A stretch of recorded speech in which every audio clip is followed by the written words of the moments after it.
စလစ်ပါမမြေကိုကြရန်လျှောက်လို့ရလားအားလုံးပဲမင်္ဂလာပါခင်ဗျကျွန်တော်တို့ကိုရမ်ရာသာအင်ချန်နယ်မှာကိုဟောင်းဝဲအောင်ပါစလစ်ပါမမြေကိုကြရန်လျှောက်လို့ရလားလို့မေးထားတဲ့မေးခွန်းလေးကိုကျွန်တော်ရှင်းလင်းတင်ပြပေးသွားပါမယ်ခင်ဗျစလစ်ပါမမြေကိုကြရန်လျှောက်လို့ရပါတယ်ခင်ဗျဘယ်လိုလျှောက်ကမလဲဆိုရင်စလစ်ပါမမြေရဲ့နာမည်ပေါက်ဖြစ်ကြမယ်ဒါမှမဟုတ်ရင်နာမည်ပေါက်ကွယ်လွန်သွားပါကသူဤဇနီးငွေစက္ကန့်ခွင့်ရှိသူတွေကကြရန်လျှောက်လို့ရပါတယ်ခင်ဗျကြရန်ထပ်ရှိလာရင်လည်းစလစ်မူလပိုင်ရှင်ရှိနေတဲ့စလစ်မူလပိုင်ရှင်ရဲ့နာမည်နဲ့ထွက်လာမှာဖြစ်ပြီးတော့စလစ်မူလပိုင်ရှင်မရှိပါကစလစ်မူလပိုင်ရှင်ဇနီးလျှောက်ပါကဦးနီကွယ်လွန်သူဤဇနီးဘဒူဆိုတဲ့နာမည်နဲ့ကြရန်ထပ်ရှိလာမှာပဲဖြစ်ပါတယ်သားသမီးတွေအနေနဲ့ကတော့ဦးနီသားသမီး3ဦးဆိုရင်3ဦးအကြီးဆုံးသားအကြီးဆုံးသမီးနာမည်အရင်ဆုံးထွက်လာပြီးတော့သူ့အပါမတ်ဖြူအပါ3ဦးမောင်နီပါ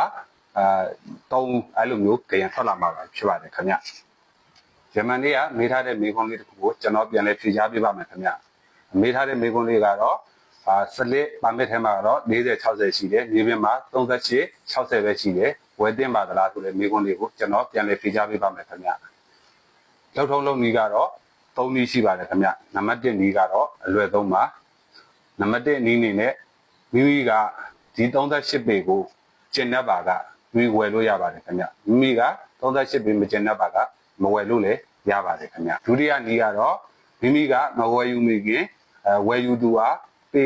ပြည့်အောင်လုပ်ပေးရင်ပြောကြရမှာဖြစ်ပြီးတော့ထိုသူကဘယ်လိုဆောင်ရွက်ကမလဲဆိုရင်အရင်ဦးဆုံးထိုအရင်ပိုင်ရှင်က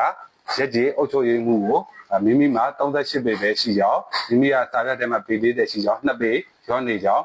ကျွန်တော်မြေရင်းဌာနမှာတာဝန်ရှိသူကိုခေါ်ပြီးတိုင်းပါမယ်လူကြီးလာရောက်ကြည့်ရှုပေးပါလို့ပြောပြီးတော့လူကြီးမင်းကမြေစင်းဌာနကိုတွားပါမယ်ခင်ဗျမြေစင်းဌာနမှာတာဝန်ရှိတဲ့သူကလာရောက်စင်တိုင်းပါလိမ့်မယ်ခင်ဗျဘလို့တိုင်းမလဲဆိုလို့ရှိရင်ကျင်းနှမ်းမှတ်တိုင်နေရှိပါတယ်ခင်ဗျကျွန်တော်တို့လမ်းရပေ30ဆိုရင်40 60လူကြီးမင်းကဝယ်ထားတာ3ခွက်မြောက်ဆိုလို့ရှိရင်လမ်းပေ30တိုင်းပြီလေရှား40တိုင်းလာပြီး80အကျော်မှာစပြီးတော့လူကြီးမင်းအကွက်ဖြစ်ပါတယ်ခင်ဗျဟိုကြားထဲမှာပေပိုနေပါကပေပိုတဲ့ခြံကပြန်ပြီးတော့စုပ်ပေးရပါမယ်ခင်ဗျထိုအခါရက်ကွက်လူကြီးကနေပြီးတော့ပေပိုနေတဲ့ခြံပိုင်ရှင်ကိုခေါ်ယူတွေ့ဆုံပြီးတော့ရိုးရိုးတာမန်ကြောက်တိုင်နဲ့ဆိုလို့ရှိလို့ရှိရင်ပေါ့တွေ့ဆုံပြီးတော့ပေ40ပို့နေတယ်ပြန်လျှော့ပေးပါဆိုနှစ်ဦးနှစ်ဖက်ညှိနှိုင်းပြီးတော့အောက်ခြေတင်ပြီးပါတယ်ခင်ဗျဒီတက်ပို့ပြီးတော့နံပါတ်3နည်းနေရတော့လုံးဝရှုပ်ထွေးပါတယ်ခင်ဗျဒါကတော့အမှုရင်ဆိုင်ရာတစ်ခွဲရှိပါတယ်ခင်ဗျထိုနည်းကတော့အများကြီးရှင်းပြမှာမဟုတ်လို့ကျွန်တော်မရှင်းပြတော့ပါဘူးခင်ဗျနောက်တစ်နေ့မှလည်းကျွန်တော် GB SP အကြောင်းကို General Power